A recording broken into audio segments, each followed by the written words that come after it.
नमस्ते दोस्तों, chess champs TV में मैं वेद प्रकाश सिन्हा आपका फिर से स्वागत करता हूं। आज के इस लेसन में हम लोग king, bishop and night against king के चेकमेट के बारे में सीखेंगे। देखिए, ये जो एंड गेम है ये सबसे डिफिकल्ट एंड गेम होता है क्योंकि आपके पास बहुत लिमिटेड मूव्स है 50। अगर 50 मूव्स में आपने अपने अपोनेंट को चेकमेट नहीं किया तो ये गेम टेक्निकली ड्रॉ हो जाता है। हम लोग क्वीन से कर सकते हैं, रुक से मेट कर सकते हैं, बाकी पीछे से भी मेट कर सकते हैं।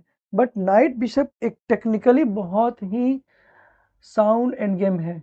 अगर आपको ये एंड गेम आता है तो आप बहुत कॉन्फिडेंट रहोगे कि किसी भी तरीके का एंड गेम आ जाए मैं अपने अपोनेंट को नहीं छोड़ूंगा, अपने अपोनेंट को ईजी वे में मेट करूंगा। चलिए बिना लेट किए हम लोग स्टार्ट करते हैं। तो सबसे पहले हम लोग देखेंगे कि हमारे पास में किस कलर का बिशप है।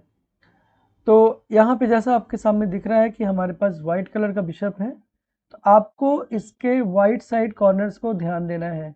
मीन्स कि this is the white side corner और ये है आपका black side corner H8 and A1।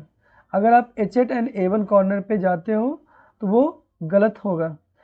तो right corner, meeting corner, white colour का बिशप है तो वाइट साइड ही होगा, मतलब कि H1 और A8 is the right corner.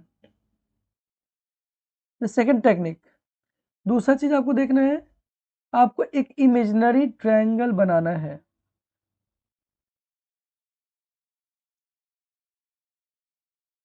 देखिए, आपने दो इमेजिनरी ट्रायंगल बनाया, इसमें आप अपने अपोनेंट को किसी एक ट्रायंगल में उसको फंसा लो, फिक्स कर दो, तब आप उसको या तो H1 या A8 इस तरफ लेके जा सकते हैं। The third technique is a critical square. ये सेंटर का जो 4 स्क्वायर है वो क्रिटिकल स्क्वायर है। इस स्क्वायर को आपको कैप्चर करना है आपके किंग के द्वारा, मतलब कि अपने किंग को टारगेट करेंगे कि सेंटर में जाए। जब वो सेंटर में जाएगा तो अपोनेंट इस सेंटर को छोड़ने को मजबूर हो जाएगा और किसी न किसी एक कॉर्नर में वो जाएगा। ठीक है, तो एक बार ब्रीफ हम लोग कर ले फिर से। व्हाइट कलर के बिशप है आपके पास तो व्हाइट कॉर्नर में आपको जाना है। अगर आपके पास ब्लैक कलर के बिशप होगी तो आपको ब्लैक कलर कॉर्नर चुनना होगा। तो अभी हमारे पास व्हाइट कलर का बिशप है इसलिए हम लोग व्हाइट कॉर्नर पे ध्यान देंगे। दूसरा, हम लोग एक इमेजिनरी ट्रायंगल सेट करेंगे, एक दूसरा इमेजिनरी ट्रायंगल सेट करेंगे और अपोनेंट के किंग को कोशिश करना है कि या तो वो इस डायरेक्शन में जाए या तो वो इस डायरेक्शन में जाए, राइट। तीसरा कि जल्दी से हम लोग इस क्रिटिकल स्क्वायर को कैप्चर करेंगे। चलिए अब स्टार्ट करते हैं हम लोग। किंग E2, क्योंकि हमने टारगेट सेट किया था कि किंग को E4 क्रिटिकल स्क्वायर तक पहुंचाना है। एज यूजुअल डेवलपमेंट करेगा, king E3, king E6, king E4। Now अब हम लोग देख सकते हैं कि हमने क्रिटिकल स्क्वायर में अपने किंग को रख लिया है। जैसे ही अपने क्रिटिकल स्क्वायर में रखते हैं किंग को, वो एक तरीके से एक कट ऑफ क्रिएट करता है। जैसे आप देख रहे हो एक कट ऑफ क्रिएट किया। अब या तो वो किंग नीचे की तरफ जाएगा बैक रैंक, या तो वो साइड की तरफ जाएगा। किसी एक साइड जाएगा तो हम लोग उसको बैक रैंक में 8वें घर में उसको फिक्स करने की कोशिश करेंगे और उसके बाद वो स्लाइड करता हुआ नीचे तक जाएगा, इधर से स्लाइड करता हुआ नीचे तक जाएगा। अगर वो गलती से इस कॉर्नर में आता है तो आपको फिक्स करना है और इसको स्लाइड करके इधर लेके जाना है। Let's continue. अब वो सेंटर को नहीं छोड़ेगा अपोनेंट। ओके, अब हमने देखा कि ये इमेजिनरी फिगर से बाहर जा रहा है, बावजूद इसके हमें बिशप को यहाँ रखना है C4। अब या तो वो सिलेक्शन करेगा, या तो वो E7 जाएगा, या तो वो G5 जाएगा, या तो इस कॉर्नर को सिलेक्ट करेगा। जिधर भी हो जाएगा अब हमें उसको धीरे धीरे पीछे की तरफ ढकेलते चले जाना है। King G5, now king E5। अब हमने क्या किया, हमने इसको ब्लॉक करना शुरू किया। आप देख सकते हो ये पूरी तरह से ब्लॉक हो चुका है। मतलब अब किंग के ब्लैक के किंग के पास सिर्फ 2 G एंड H फाइल्स बचे हैं, या कह सकते हैं 7th और 8th रैंक बचे हैं। अब इसको हमें 8th रैंक में लेके जाना है। आपका अपोनेंट कभी भी आसानी से अपना गिव अप नहीं करेगा, हमेशा अपने आप को सेंटर में बना के रखेगा जहां तक संभव हो पाएगा। ठीक है, अब हमें नाइट F3 खेलना है। क्यों? क्योंकि हमें इसको अब 8वें घर तक पहुंचाना है। अगर वो इधर चला जाता है तो लास्ट रैंक में पहुंच जाएगा। King G7, now king F5। हम लोग इसको क्या कर रहे हैं, हम लोग इसको बैड साइड कॉर्नर में लेके जा रहे हैं, बट स्टिल अगर रॉन्ग साइड कॉर्नर में जाएगा, 8वें घर में जाएगा, देन ये स्लाइड करेगा और पीछे की तरफ आएगा। ठीक है, वो नहीं गया, किंग F8 आया, नाउ किंग F6। अगर वो किंग H8 जाता, तो हम लोग इसको इस डायरेक्शन में लेकर के आ सकते थे। हमें इसको ऐसे करके रोकना है, इस स्क्वायर को ब्लॉक करना है और किंग को स्लाइड कराना है H1 की तरफ।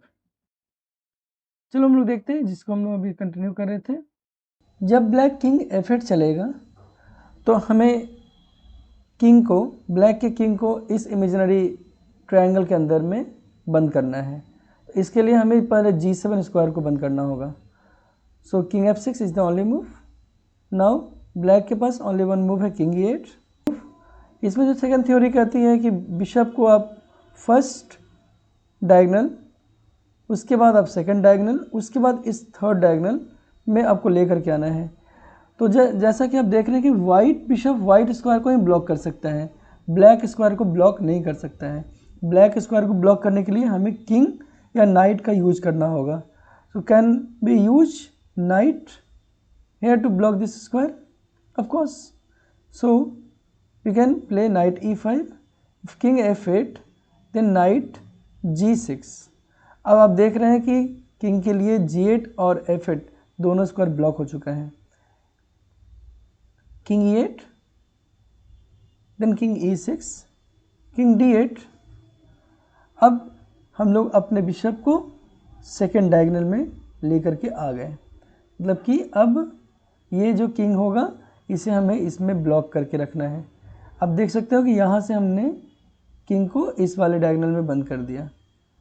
ठीक है, अब वो स्केप करेगा, king C5, now king D5।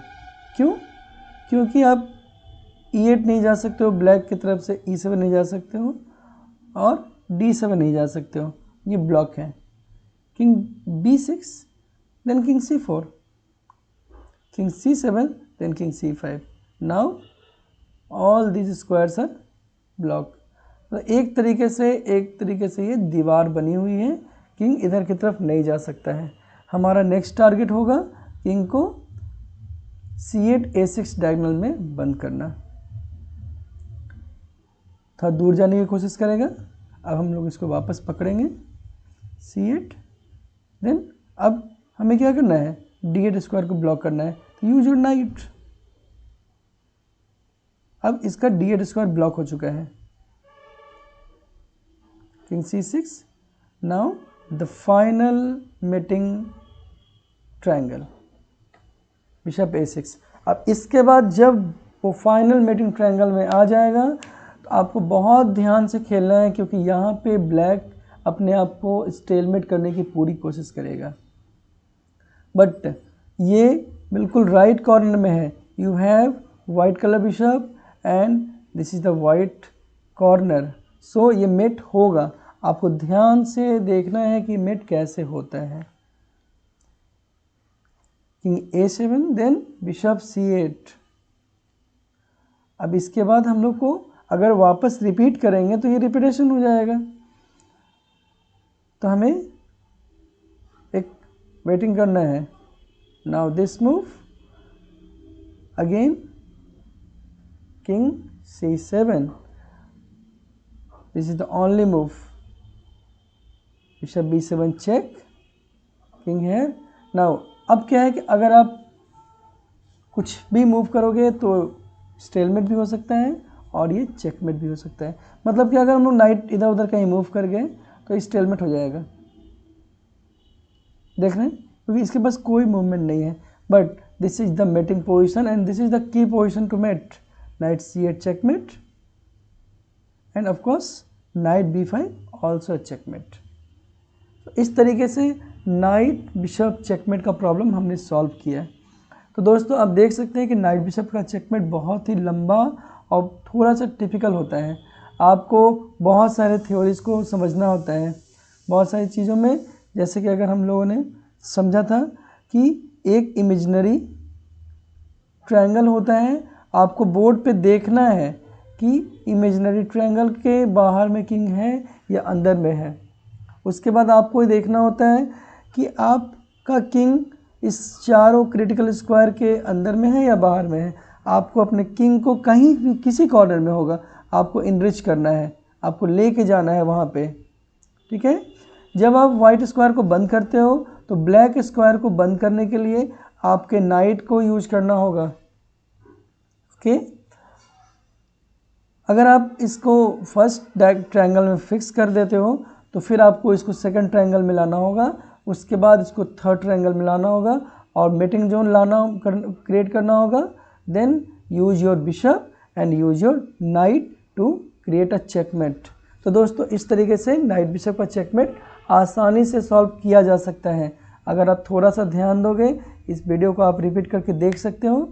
और मैं इस तरीके के कई सारे वीडियोज़ और लाऊंगा नाइट बिशप चेकमेट को डिफरेंट पोजीशंस पे।